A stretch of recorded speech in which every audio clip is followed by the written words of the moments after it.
Your peace, he continued, his voice dropping just slightly, not from weakness, but with a particular weight of someone delivering something they have rehearsed only in their mind, never aloud, requires our submission. You call the document guidance. But guidance that cannot be refused is not guidance. It is a leash. He paused. If peace requires our surrender, then humanity chooses war. The chamber did not erupt. It froze. It was a silence unlike any that space itself could produce, not the absence of sound, but the presence of incomprehension. For 1,000 years, nothing had said those words in this room. Rebellion had been managed before it reached language. Dissent had been redirected before it became declaration. The last species to threaten the Council had done so 40 generations ago and had ceased to exist as a sovereign entity shortly afterward. And now a human, standing alone, in a plain gray uniform, had just said it clearly and without apology. Chancellor SOR Vorn's warmth evaporated. Her voice, when it returned, was the temperature of deep space. You stand alone, she said. Earth cannot fight the galaxy. Vorn allowed a brief, quiet moment to pass. Then he reached down and touched a small device on his wrist. Nothing dramatic, the casual gesture of someone confirming a calendar appointment. A soft tone sounded. Transmission confirmed, he said quietly, to no one in particular. Far beyond the Council capital, in the dark between stars, things began to move.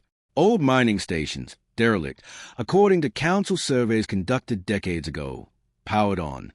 Cargo haulers that had been drifting on standard commercial routes altered course with sudden precision.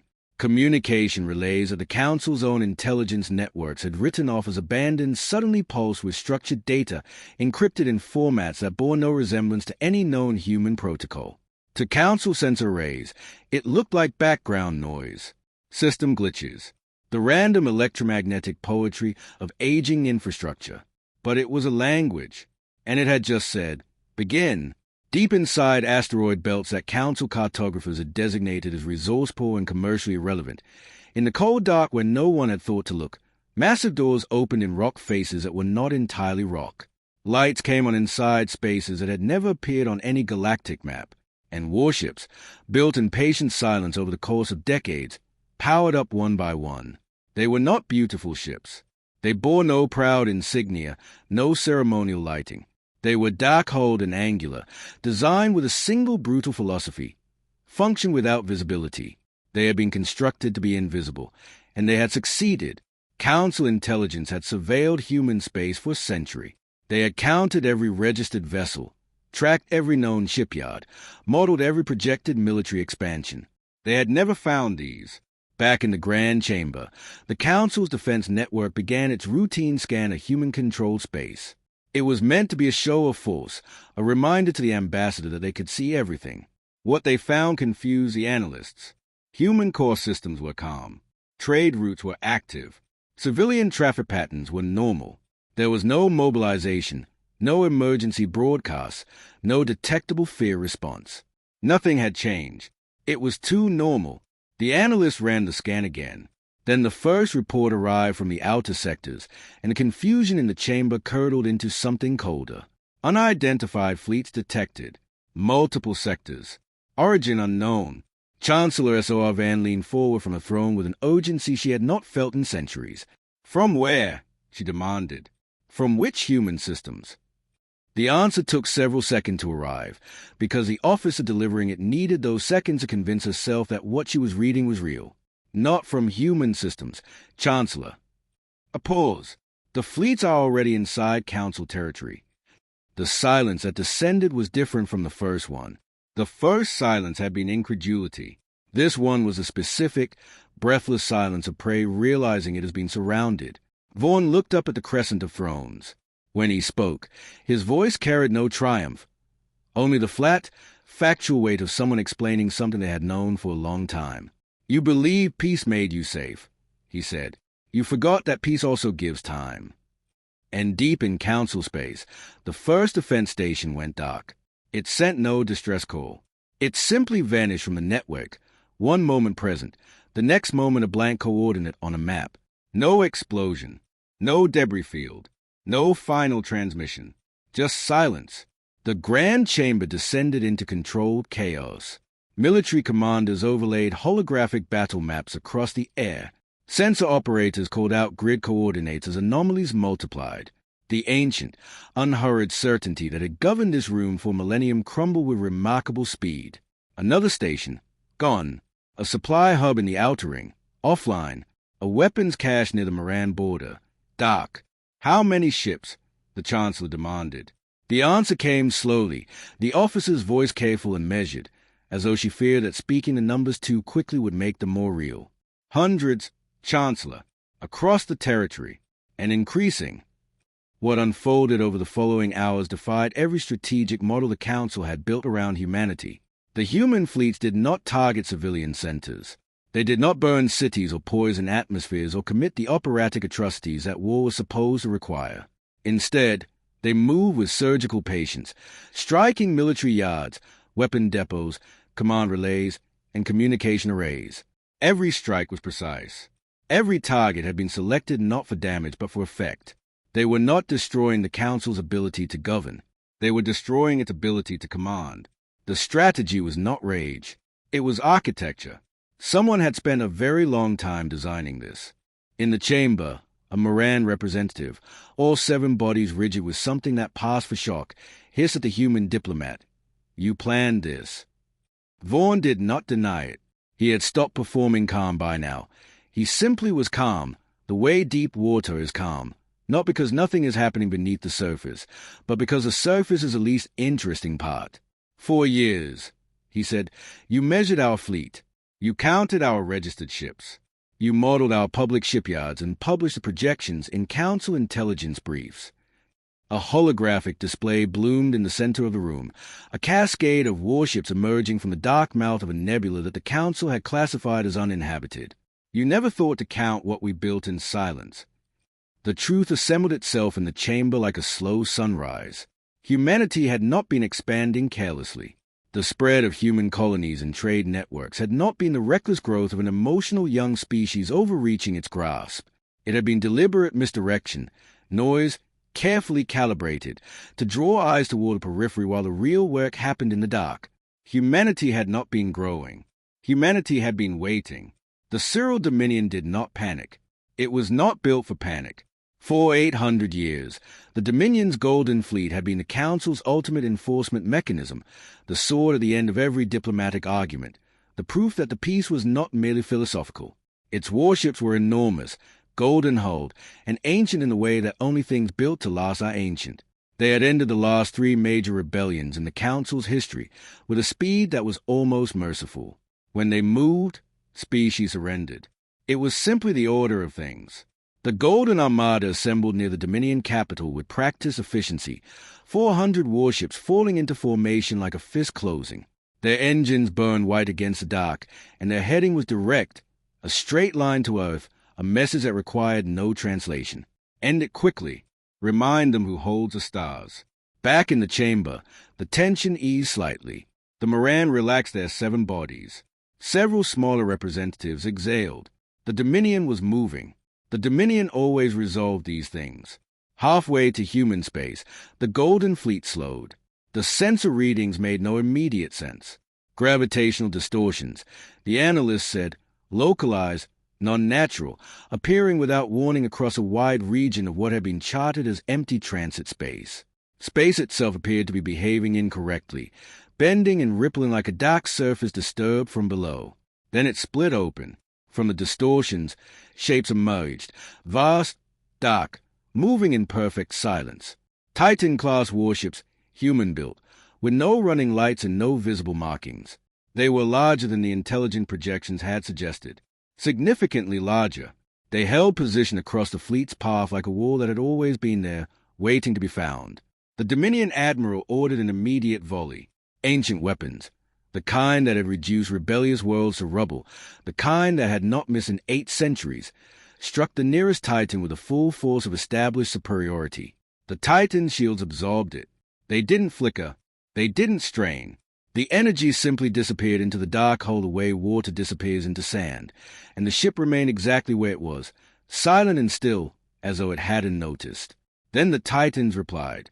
A single coordinated pulse, controlled, precise, devastating, swept through the front line of the Golden Armada. It was not chaos. It was not a barrage. It was a response of a system that had been engineered to end a specific confrontation with minimum expenditure of energy, because the engineers had been very confident it would work. Half the Armada's forward ships ceased to exist in a single instant of light. What remained of the Golden Fleet attempted retreat. Human ships were already behind them. The engagement lasted 11 minutes. When it ended, the Dominion's undefeated fleet was broken across 3 sectors of space, and the silence that followed it was the loudest thing anyone in the council chamber had heard in 1,000 years. The reports kept arriving. 3 major council command centers had surrendered without full engagement. Defense lines in the outer territories were collapsing, not because human forces were overwhelming them, but because the commanders behind those lines were doing the mathematics and reaching the same conclusion. It was already over. In the chamber, old intelligence files are projected into the air like confessions, records of unusual human activity flagged decades ago and dismissed as irrelevant. Mining operations in star systems with no listed resources. Research outposts built far beyond the boundaries of commercial sense. Civilian transports making routine runs into regions that had no listed destinations. The warnings had been there. The Council had read them and decided that humanity was young, emotional, and ultimately manageable. One of the Veth rulers, translucent, ancient, its voice carrying the hollow resonance of deep time, spoke quietly. "You hid your strength." "We learn from you," Vorn replied. He did not say it as an accusation. He said it as a fact, and its weight in the room was exactly that. Factual, immovable, undeniable. You maintained this peace for 1,000 years through the careful application of superior force. You ensured that no species ever reached the point where resistance was viable. You called it balance. He let the word sit in the air. We called it a lesson. More records flash across the chamber's walls. Council archives, now weaponized as evidence. Planets compelled into treaties by the presence of Dominion warships in their orbit. Species that had asked for autonomy and received supervision instead. Peace maintained not through shared values, but through the consistent reminder that the alternative was worse. Balance built on fear, Vorn said quietly, always breaks. The only question was when. The High Chancellor sat very still on her throne. The magnificence had not left her. She was still ancient, still vast, still wrapped in the authority of 1,000 years. But something behind her eyes had changed, some fundamental assumption rearranging itself with the slow, grinding reluctance of tectonic plates. "You were preparing for this," she said. "It was not a question. For years, we asked for equal standing," Vorn replied. "We asked to be partners rather than subjects. We asked for the peace to be real." He paused. When the answer remained no, we began to prepare for the moment the peace ended. We hoped the moment would never come. He looked directly at her. We made sure that if it did, we would be ready. Outside the capital system's outer boundary, human warships completed their encirclement in perfect, patient silence. They did not fire. This, perhaps more than anything else, terrified the Council most.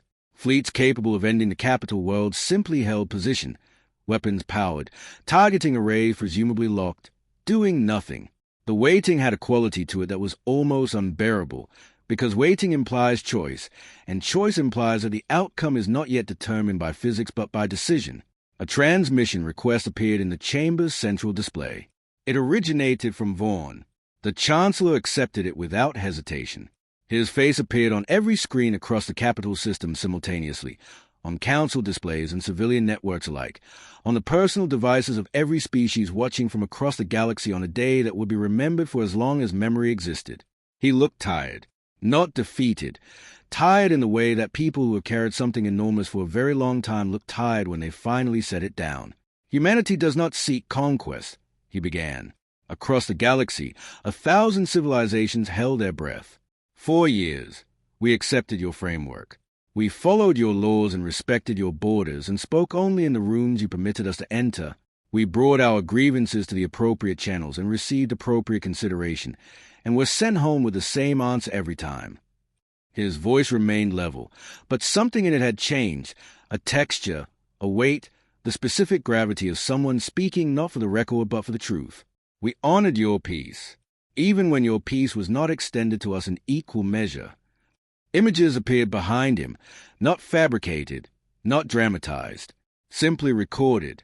Planets under Council supervision whose governments had been restructured without consent. Species who had petitioned for treaty revisions and been declined for reasons that read, in Council archives, as administrative convenience. Moments in 1,000 years of peace where peace had meant one thing for some and something different for others. Peace without respect, Vorn said, is not peace. It is quiet control maintained at a volume low enough that those being controlled can almost convince themselves they are free. He let the silence hold for a moment. We could end this capital system right now. He said it without drama, without relish, without the raised voice of threat. He said it the way one states the temperature outside, as information. Every weapon pointed at this world is armed. Every targeting solution is confirmed. We have the capability, and given what this chamber attempted to impose on our people, no court in history would blame us for using it. In the chamber, no one moved, but that would prove your model correct, he continued. It would say that power is power, that the species with the larger weapon makes the rules, and that the only lesson in history is to acquire the larger weapon. It would say that humanity is exactly what you decided we were when you wrote those terms, a threat to be managed, a force to be contained. He shook his head slowly. We refuse that story. One by one, on displays across the capital system, human ships began the deliberate, public process of disabling the final Council weapons grid that protected the planet below. Not destroying it, disabling it. The distinction was everything. They were removing power, not exercising it, demonstrating capability while deliberately choosing restraint. From this day forward, Vorn said, and now something in his voice had shifted, had grown, carrying the particular resonance of words that know they will be quoted for a very long time. No species will be compelled into submission in the name of balance. The Council will remain. These chambers will remain. The laws that protect the smaller and the fewer will remain and be strengthened. His eyes found the chancellors across the light hues of transmission. But the laws that were written to protect the powerful from accountability, those are finished. He paused one final time. Humanity offers peace. Real peace. Not the peace of a species that has surrendered, and not the peace of a species that has won, but the peace of equals who have decided, having had every reason not to choose something better than what was done to them. His voice was quiet now, almost gentle. The first generation to live under this new peace won't remember this day. They'll grow up in something they'll simply call normal. And that, he said, is exactly what we built in the dark. The transmission ended. The chamber remained silent for a long time afterward. Outside, across Council space, the human fleets held their position for 23 more hours, long enough to make the point unmistakable, not a moment longer. Then, sector by sector, they withdrew, orderly, unhurried, leaving behind disabled weapons platforms and severed command links, but no graves, no burning atmospheres, no ruined worlds. The withdrawal itself was a message. We are not staying. We never wanted to stay. We wanted you to understand.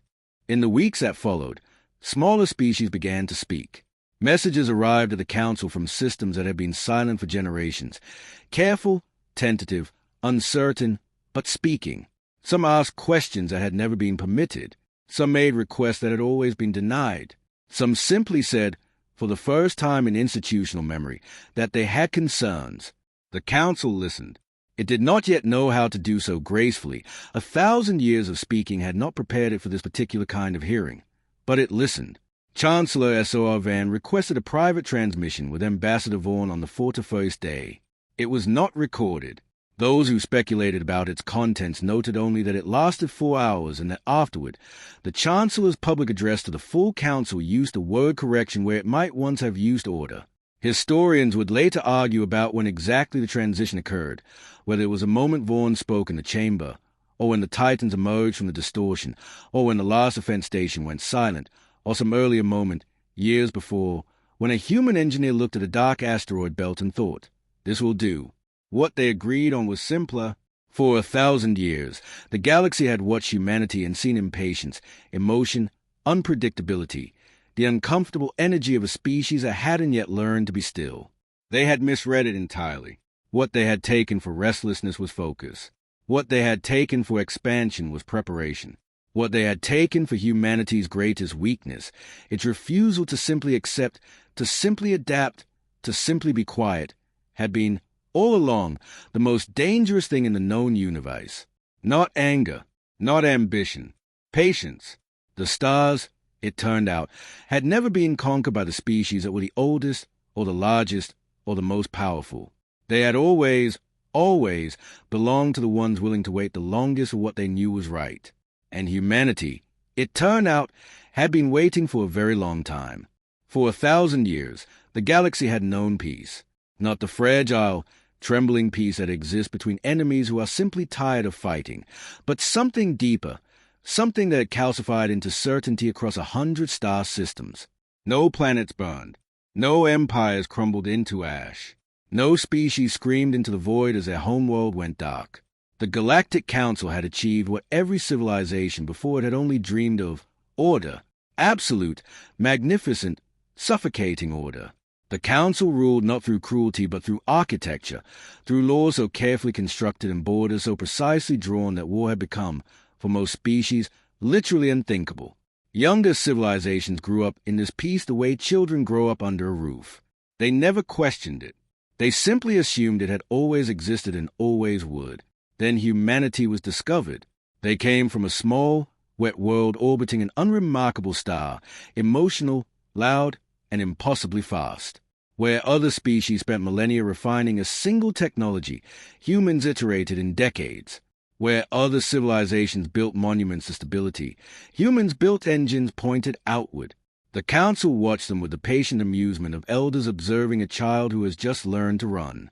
But children who run tend to run far. Within 2 centuries of first contact, human fleets had spread across 30 systems. Human trade networks threaded themselves through Council space like roots through soil, quietly, persistently, finding every gap. Human voices filled diplomatic chambers, asking questions other species had long stopped asking. Why is this law written this way? Who decided this border? What happens if we disagree? The Council found it exhausting. A special session was called. Intelligence reports were compiled. Projections were modeled. After 3 months of deliberation, the conclusion was unanimous. Humanity needed to be guided, contained, if one were being precise, though no one used that word in official records. An invitation was extended.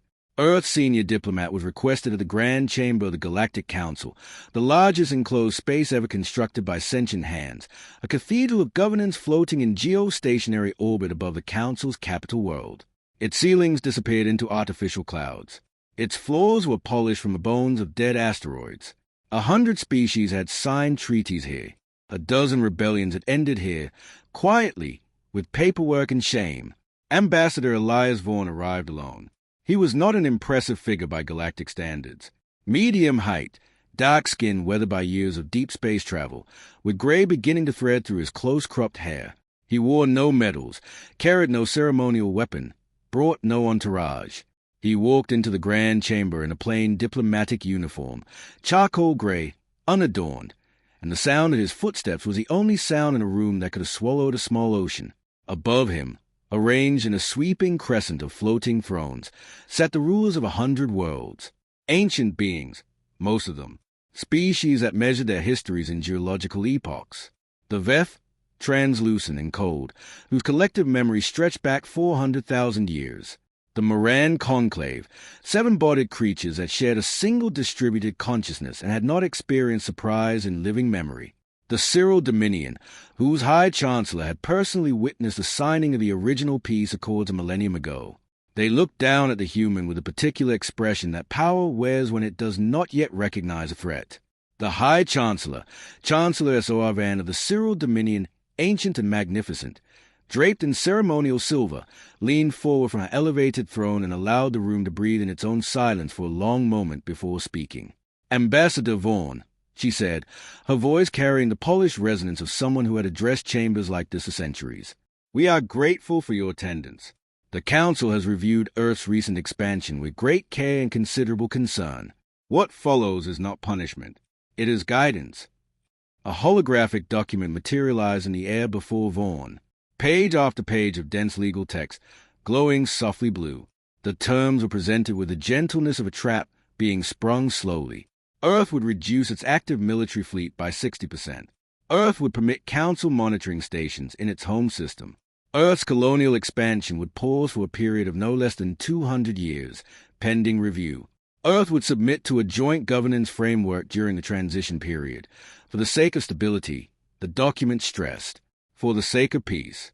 Several rulers watched Vorn's face as he read. They were searching for the telltale signs, the jaw tightening, the eyes calculating, the small swallowing motion that indicated a species recognizing its own powerlessness and beginning to negotiate terms of surrender. Vorn finished reading. He looked up. He did not look like a man reading his own sentence. He looked like a man who had arrived precisely where he had planned to arrive. "Do you accept these terms?" Chancellor S.O.R. Van asked. Her voice was warm with the confidence of someone who had never been told no by anyone in this chamber. The silence that followed was the kind that happens before something irreversible. Elias Vorn looked slowly around the crescent of thrones, at the ancient eyes, the cold certainties, the quiet assumption of control dressed up in the language of peace. He took a long, slow breath. When he spoke, his voice was steady and clear, carrying to every corner of that vast room without effort, as though the room itself had leaned in to listen. Humanity does not accept peace built on control. A ripple moved through the chamber. A few rulers exchanged glances. Several laughed, not cruelly, but with a reflexive amusement of those who have heard small things say large things before. Security drones hummed to life at the chamber's periphery, drifting closer. The atmosphere changed in the way that weather changes. Not yet a storm, but the air pressure shifting, something arriving. Vorn did not flinch.